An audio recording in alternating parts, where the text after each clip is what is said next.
tout le monde, c'est Abdel, je suis Abdesalam de Innova Group. Aujourd'hui, on a un webinaire à propos. Bon, on avait commencé pratiquement la matinée.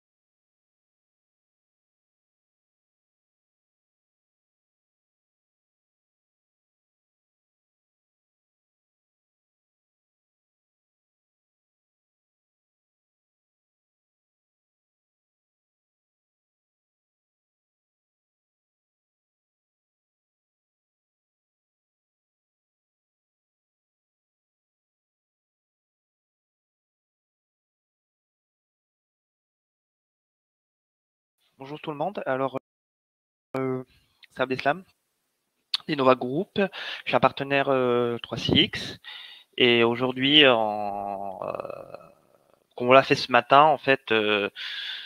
On est là pour le programme de certification 3CX. Donc, on est sur la partie.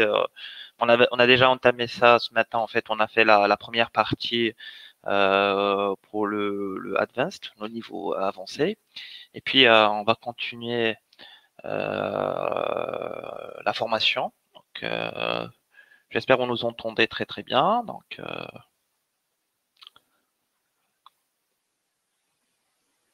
le matin, on avait attaqué certainement et pratiquement la file d'attente. Donc, on a vu un petit peu le mode avancé des files d'attente, euh, les différentes stratégies d'appel et tout ça. Donc,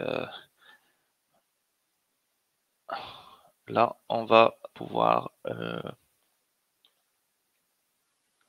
secondes.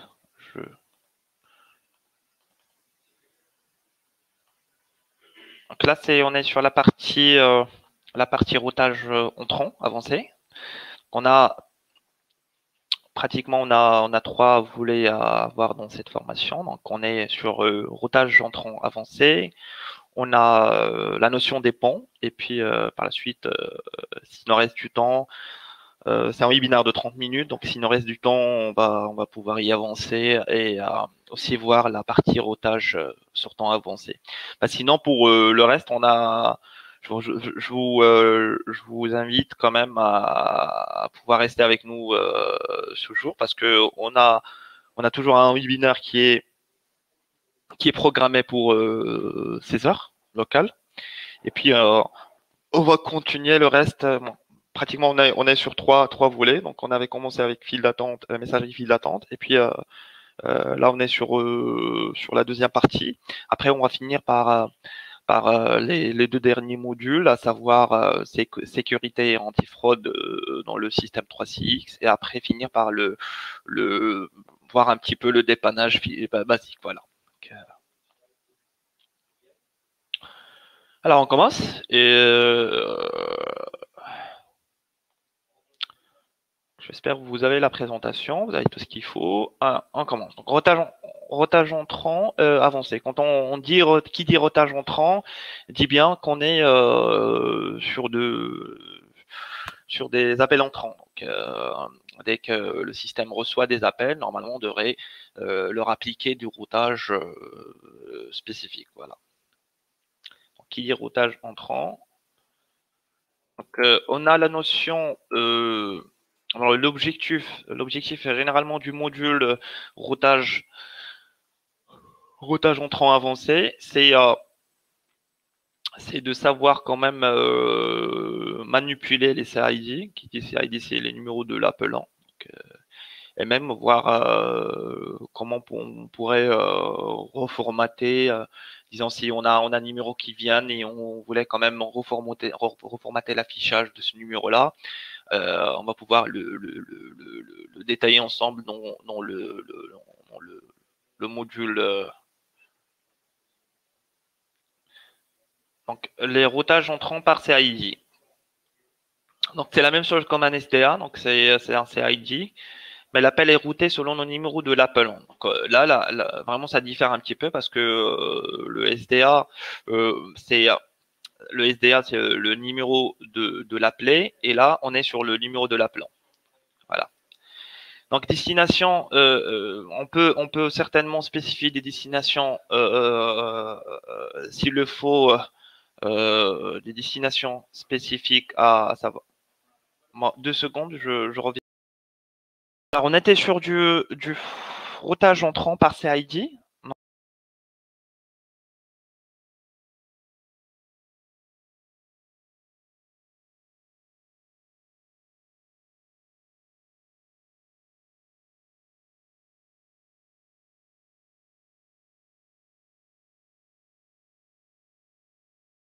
Donc, pratiquement, on peut spécifier des destinations, comme mentionné tout à l'heure. On a soit par l'heure, donc les heures de bureau et les heures hors bureau, et comme on a aussi comme on peut mettre aussi des jours fériés. Donc,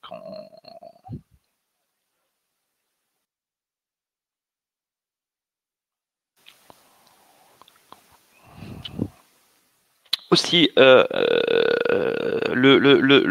règle CID est identique par Trinxip. Donc, qui dit une règle CID, quand on crée une règle CID, elle est identique, il est spécifié à un Trinxip bien défini. Donc, pour ajouter une règle entrante, c'est simple. Il faut aller dans la console d'administration généralement de 3CX. On a la partie règle entrante, et c'est là où on peut ajouter une règle CID. Certainement, il est exigeant d'avoir un nom, donc donner un nom à la règle. C'est optionnel, mais on peut la mettre quand même parce que il s'affiche sur les appels entrants. Voilà. Et puis, on a la notion de masque. Donc, on peut définir le masque d'ID appelant. Donc, là, on a des exemples. Donc, en utilisant l'astérisque. On est sur 0033 plus ou 00336 plus. Donc, destination France, définissez la destination. Par exemple, je vais mettre France et je vais mettre plus 33 étoiles. Donc, ça, c'est l'ID de l'appelant. Donc, là, on est sur ordre des règles entrantes. Sur l'appel entrant, pratiquement, l'appel entrant, on peut le définir donc, par trinque. Règle entrante de haut en bas. Donc, la première correspondance est utilisée. Donc, les règles, normalement, ils sont respectés dans l'ordre de haut en bas. Donc, c'est généralement ça. Donc, la première valide, c'est la première à pouvoir exécuter, ou l'appel, normalement, devrait emprunter la première règle correspondante. Là, c'est un exemple. Donc, on a un exemple entrant de plus 44, 20, 33, etc. à plus 33, 13, 96. Donc, on a pratiquement 2 scénarios. D'accord? Donc, on a le DID, c'est soit règle déclenchée, et le scénario 2. On va commencer par le scénario 1. Donc là, le DID, c'est plus 6, 5, 4, 108. C'est la règle déclenchée. Après, on a le CID, c'est le plus 44. D'accord?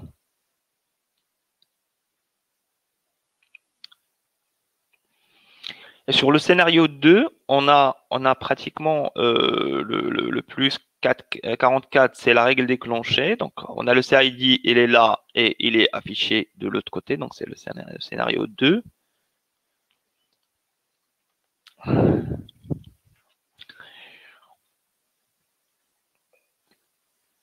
Et on a le DID qui est le 654-108. Donc, ce qui se répète vraiment, c'est ça. En premier lieu, c'était la règle déclenchée. Et au dernier, c'est la règle, le CID qui est bien défini comme règle déclenchée. Voilà. Et ça diffère quand même entre le scénario 1 et 2.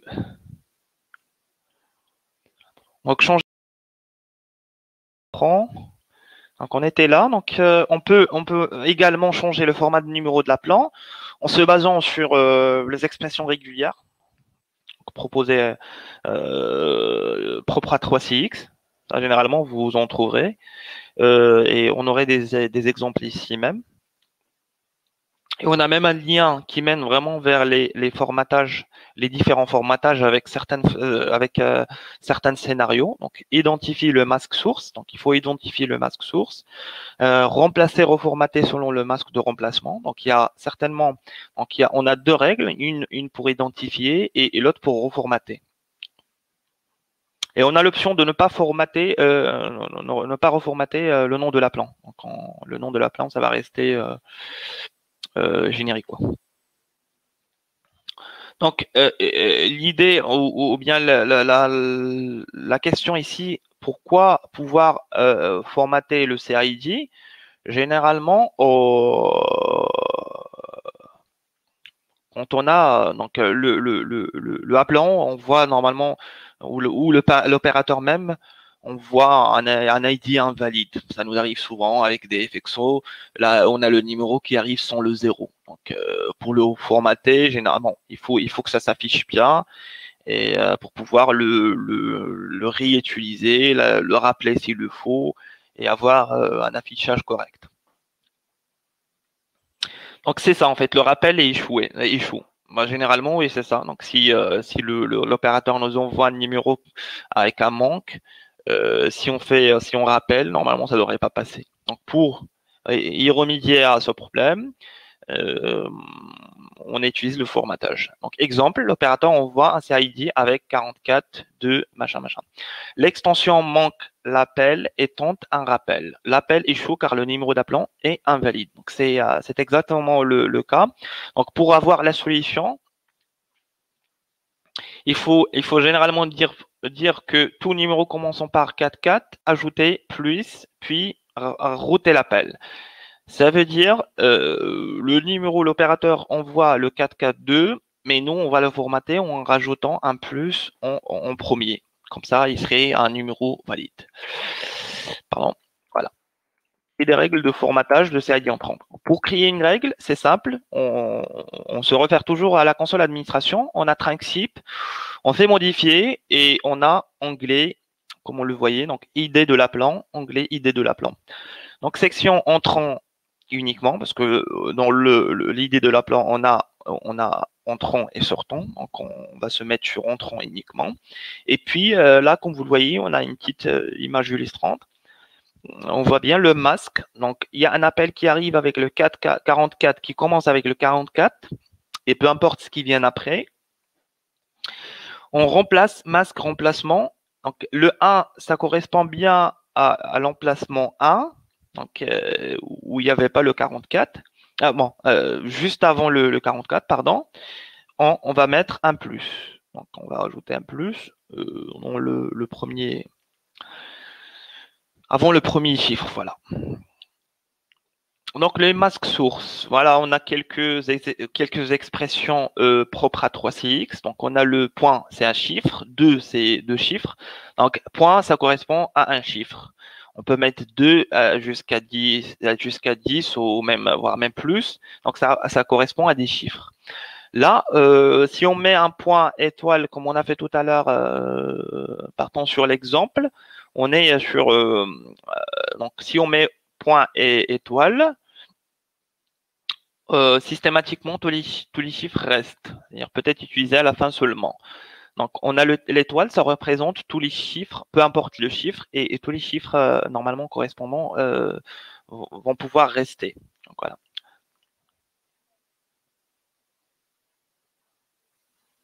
Et le étoile, il peut pas être utilisé en premier, donc on l'utilise souvent, et pratiquement souvent au dernier, voilà.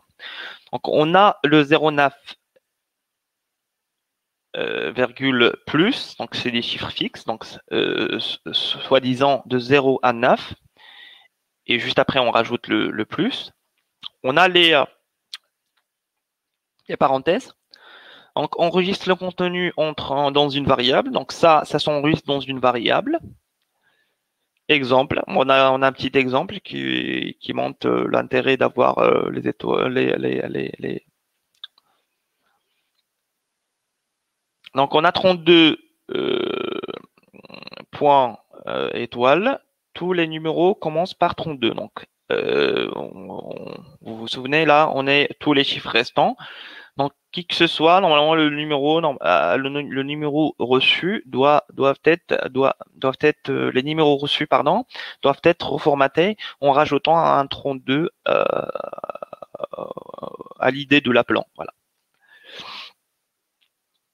Donc, les masques de remplacement, donc, comme on a dit tout à l'heure, on a 0,9 chiffre à écrire, donc 0,9 plus. Le anti-slash 1,9 retourne la valeur entre les parenthèses. Donc, c'est une variable. Donc, il retourne la valeur entre les variables. Donc, on a quelques exemples. Donc, on va pouvoir les décortiquer ensemble. Donc, on a le masque source, c'est généralement c'est 33 et le reste du numéro. Donc, 33, le reste du numéro, c'est 11, 23, 45, 67, 8. Le masque de remplacement, c'est plus 33. Donc, l'idée, c'est de rajouter plus 33. L'idée, c'est de rajouter, c'est de garder ce qu'on a entre parenthèses, donc le reste du numéro, et puis rajouter en premier lieu le plus 33. Voilà. Un autre exemple ici, donc dans ce cas-là, on a 2. Ça fait 2, donc ça fait 2 ici. Donc on va toujours garder le même numéro, le même suffixe, si vous voulez. Et puis le masque de remplacement va être plus 33 anti-slash 2. Anti-slash 2 qui dit anti-slash 2. Donc après 2, voilà.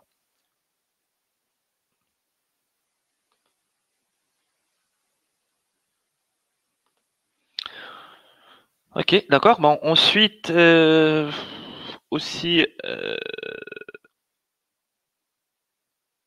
bon, ce qu'on a aussi, c'est un autre exemple ici qui détermine bien le. Là, vous allez bien comprendre. Donc, on a le 33.1. Donc, le 33.1. Donc, ça, c'est le masque source. Donc, quel que soit l'appel qui arrive avec 33, donc on a le numéro 33.1. On va le remplacer pardon, avec donc le deuxième numéro va être 0,1. Donc on a 33, on a 0,1. Donc on était sur pratiquement on était sur 11. On va rajouter un 0,1. Donc 0,1 et on laisse ce qui est on laisse ce qui est ce qui est bon, le numéro qui est gardé dans une valeur stockée bien, qui est le suffixe. Donc, ce qu'on va rajouter, c'est le 0,1, on va le rajouter en deuxième. Donc, juste après 33, on rajoute juste après 33, pardon, on rajoute le 1. Voilà. Le 0,1 plutôt, pardon. Donc, ça, c'est généralement le slide, ça vous permet de tester quand même vos connaissances. Donc, on a quelques exemples certainement. Donc, il vous donne le numéro au format international 33. Il faut définir le masque source, donc a priori, et le masque de remplacement. Donc, pour avoir ce résultat-là, normalement, on devrait définir un masque source et un masque de remplacement. Je vous invite à consulter quand même le lien que je vous ai. Vous allez pouvoir trouver ici sur le reformatting pour pouvoir. Je peux même le recopier s'il le faut et vous le mettre. Copier l'adresse du lien. Voilà. Et vous pouvez à tout moment consulter, voir, faire même des simulations pour savoir justement est-ce que vous avez bien retenu la notion de reformatage. Voilà. Donc passons à la deuxième, plutôt au deuxième module. Je vais vous repartager cela. Donc on était sur routage entrant avancé. Là, on va passer vers la notion des pans. Donc, voilà, donc on est sur la notion des pans, très bien. Donc l'objectif de ce module, généralement, c'est qui dit pan, c'est la notion de bridging, c'est-à-dire c'est de bridger, c'est de mettre deux instances 3CX et d'avoir deux serveurs quand même et deux entités interconnectées entre eux et qui vous permettra quand même de les connecter comme s'ils étaient dans un seul réseau. Donc on a deux sites différents et on veut vraiment interconnecter deux instances 3CX. Donc pour le faire, on le fait à l'aide du mode bridge. À ce que les utilisateurs qui sont là puissent appeler, recevoir. Vraiment, on crée un réseau. Euh, on crée un réseau établi entre les deux entités sans pouvoir passer par l'opérateur. Voilà. Donc, objectif, c'est créer des ponts. Donc, qui dit pont dit qu'il y aura quand même un master et un slave, donc un maître et un mode esclave. Donc, un 3CX en mode maître et un 3CX en mode esclave. Utiliser même les ponts, donc savoir comment configurer, comment mettre en place cela. Et savoir aussi par rapport à l'information de présence. Donc, on commence. Donc là, le concept dépend, comme on l'avait expliqué brièvement. Donc, les ponts, généralement, permettent de lier ou de connecter des PBX distants. Voilà. Donc, pour ce faire, normalement, il faut définir un sens. Donc, le sens qui dit sens, définir qui serait le maître, c'est-à-dire le principal, et le secondaire, le slave. Et on a vraiment le trafic, comme vous le voyez dans l'image, on a le trafic qui passe entre les deux entités. Donc c'est un trafic pardon, en mode tunneling, donc en mode tunnel. Et le 3CX, généralement, on voit le trafic via le protocole tunnel 3CX. Voilà. Donc tunnel, le protocole tunnel 50-90 avec le port 50-90. Voilà. Donc on a un master ici, on a un slave ici, on a deux postes qui sont connectés dans un site différent et deux postes autres qui sont connectés. Et puis la liaison se fait à l'aide d'Internet ou même d'un réseau établi entre les deux entités. Et puis à ce moment-là, ceux qui sont là peuvent appeler, recevoir en même temps les requêtes du site distant. Voilà. On passe, concept du pont maître. Donc, pont maître, il code les connexions entre deux ponts. C'est-à-dire, qui reçoit les connexions, c'est le pont maître. Donc, il écoute les connexions. Tunnelé, normalement, et il écoute sur le port bien défini par défaut, 50-90, qu'on peut toujours changer. Voilà. Il est par défaut 50-90. Donc pour créer un pont maître, généralement c'est simple, il faut se mettre sur la console d'administration, puis ajouter un Trinksip.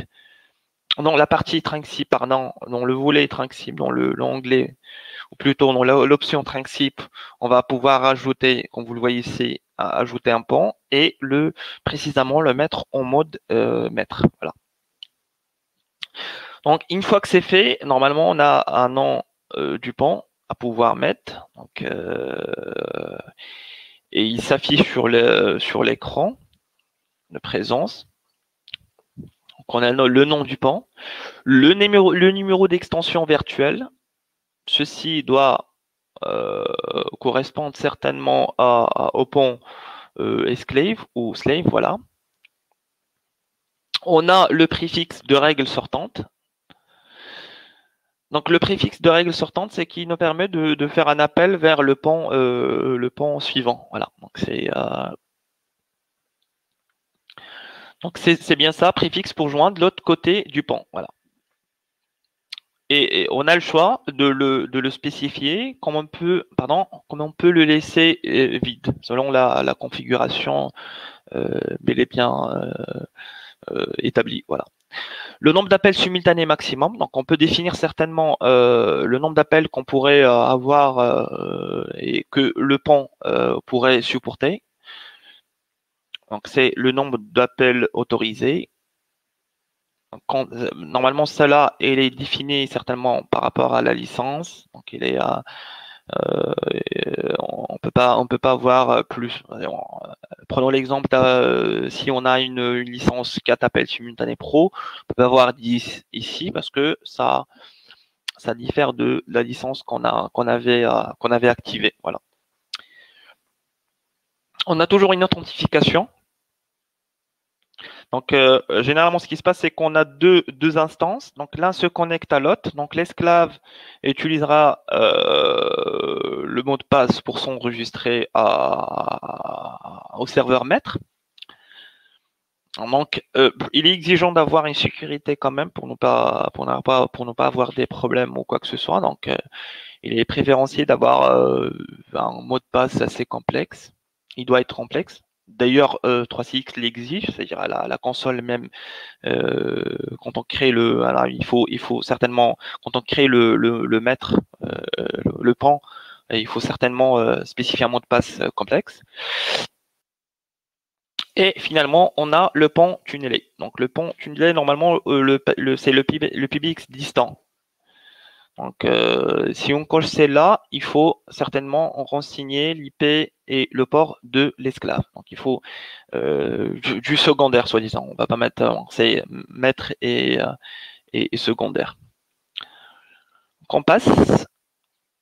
Alors là, on est sur le concept du pont esclave. Donc, généralement, le secondaire, le pont secondaire s'enregistre auprès du maître parce que c'est lui qui est censé de recevoir les connexions.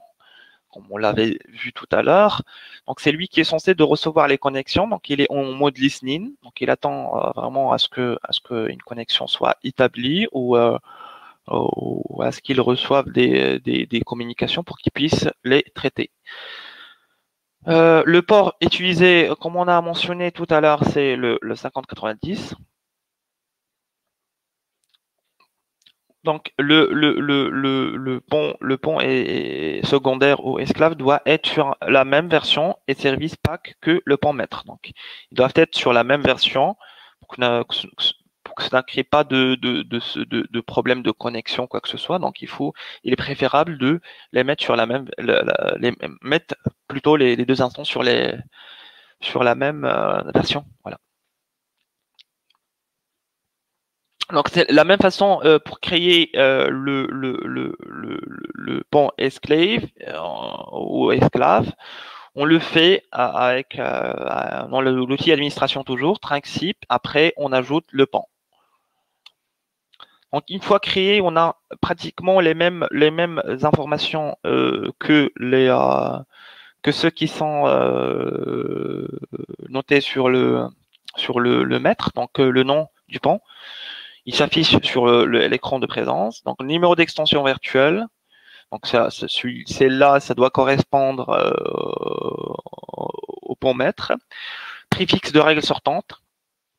Donc, on doit définir quand même, soit pour joindre de l'autre côté, on doit définir un préfixe, comme on peut laisser certainement vide.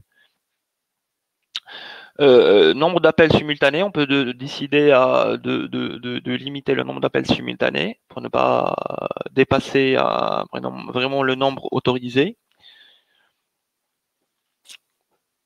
Pardon. Donc,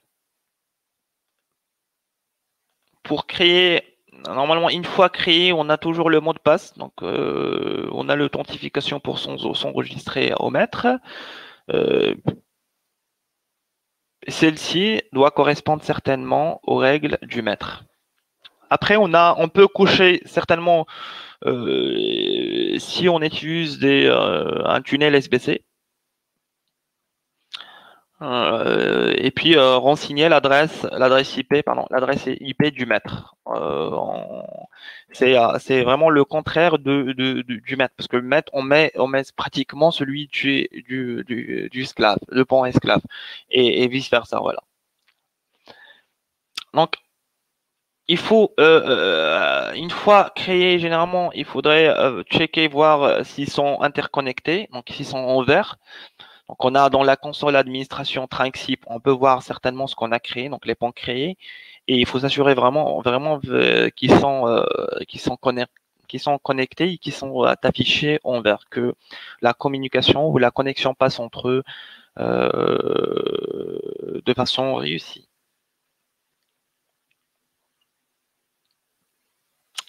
Donc là, on est sur information de présence de pan. Donc on est sur information de présence de pan. Donc le pan, normalement, il change des informations de présence. Publier, définit le groupe d'extensions qui doit être vu par le pan distant. On peut toujours créer un groupe d'extensions qui peut être visible par le pan distant. Voilà. Recevoir en mode réception. Pardon. On peut définir que l'utilisateur doit recevoir l'information du pan distant, visible dans le client et l'application Windows 3.6. Pardon, et l'application Windows 3.6. Oui, tout à fait. Donc, on peut toujours définir l'utilisateur qui pourrait recevoir les informations du pan distant. Ça, c'est bien, en fait, parce que les téléphones IP, ils ne reçoivent pas le statut BLF, donc les BLF généralement, des utilisateurs qui sont distants. Ça veut dire chacun, il dispose de ses BLF. Donc, afin de faire la manipulation, donc c'est simple, il faut se diriger vers paramètres du pan et onglet présence, puis publier les informations et ajouter le groupe d'extension locale, donc qu'on souhaite vraiment publier au PBX distant. Pour recevoir les informations, généralement, on est toujours sur paramètres du pan, onglet présence. On a un onglet où il y a recevoir les informations. Donc ça, c'est valide uniquement sur la licence Pro et Enterprise. Donc on peut renseigner le FK-UN et le port HTTPS du port distant et on ajoute il faut certainement renseigner le FK-UN et le HTTPS, puis ajouter le PBX distant. On clique sur ajouter et on peut toujours sélectionner les extensions locales qui peuvent avoir une visibilité ou qui vont mettre les informations de présence distante.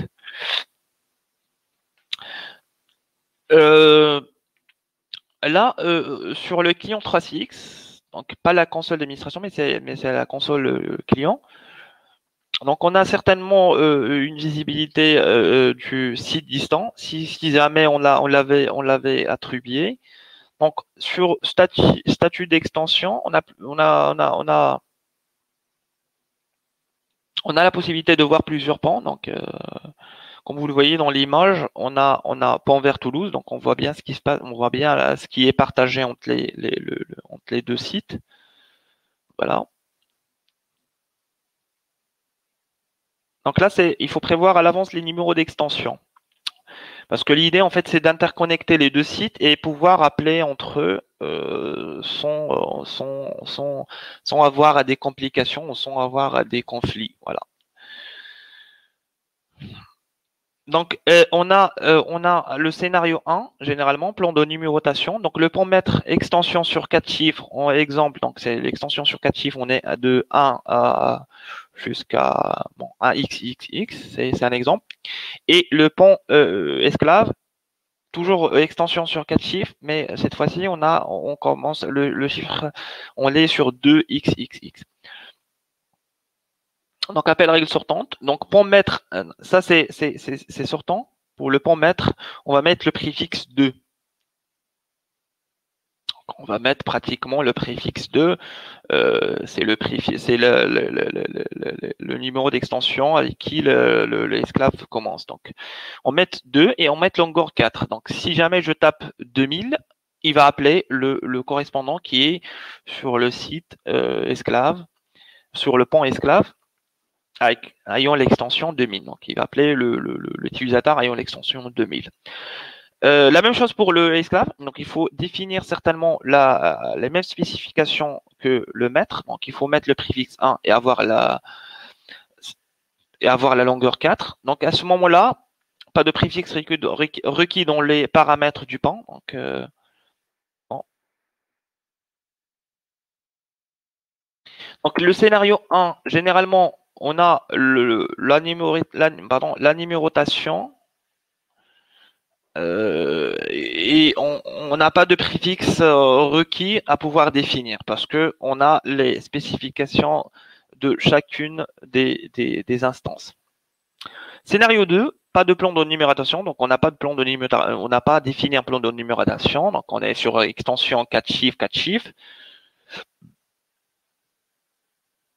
Donc, dans les règles sortantes, à ce moment-là, il faut définir un préfixe pour sortir. Donc, il faut définir un préfixe, longueur 5, retirer 1. Donc, il faut retirer toujours le 9, après avoir fait entre le mètre. Donc, il faut mettre un préfixe similaire, donc dans les deux, parce qu'on n'a pas un plan de numérotation bien défini. Donc, à ce moment-là, il faudrait qu'on définisse un préfixe. Là, on va voir en pont en match, exemple à 3 points. Donc là, comme vous le voyez, on a un master et 2 slaves. Donc plutôt un master et 2 slaves et 2 masters et 2 slaves. Voilà. Donc on peut à tout moment interconnecter plusieurs masters avec plusieurs slaves. Donc on n'a pas de limitation là-dessus. Donc, prenons l'exemple A, c'est un maître, A, c'est maître, B, c'est esclave, A, c'est maître aussi, et C, c'est esclave. Donc, le C, c'est aussi le maître plutôt l'esclave de A. Et B, c'est le maître. Donc, on peut rendre un esclave aussi, parce qu'on voyait le B, il était esclave. Donc, pour interconnecter et faire les ponts entre eux, on peut définir le B qui est là, qui est en slave avec le master, avec le A, et le maître, il le désigné comme maître avec le C qui est toujours esclave. Donc là, le plan de numérotation, pour ne pas avoir des problèmes, généralement, on peut commencer parce qu'on est à 4 chiffres là. Pour commencer, le PBX A, c'est 1 en 4 chiffres, 2 en 4 chiffres, 3, C, c'est 3 en 4 chiffres. Donc, généralement, les règles sortantes, ça va être comme affiché. Donc, la règle de préfixe, c'est 2, longueur, c'est 4, donc il faut jamais retirer, parce qu'on a certainement un plan de numérotation bien défini. Règle préfixe 3, longueur 4, route vers le PBX C. Voilà, donc parce qu'on avait créé un plan de numérotation. Donc ça reste si on ne crée pas de plan de numérotation, à ce moment-là, on doit définir des préfixes. C'est un peu un exemple avec l'interconnexion ou la mise en place de plusieurs ponts. Voilà. La présence interbureau. Donc il est défini pour toute extension disponible et visible en présence. On peut dire appel, chat, meeting, messagerie vocale, envoyer email, appel, le numéro mobile. Donc c'est la présence interbureau. Pardon. Donc quand on active la présence interbureau, généralement on a la possibilité soit d'appeler la personne, de chatter avec lui, de se mettre en web meeting avec lui, de lui laisser la messagerie vocale, interphoner, envoyer email ou appeler même le numéro mobile. Voilà. Donc on a toutes les options, les options possibles.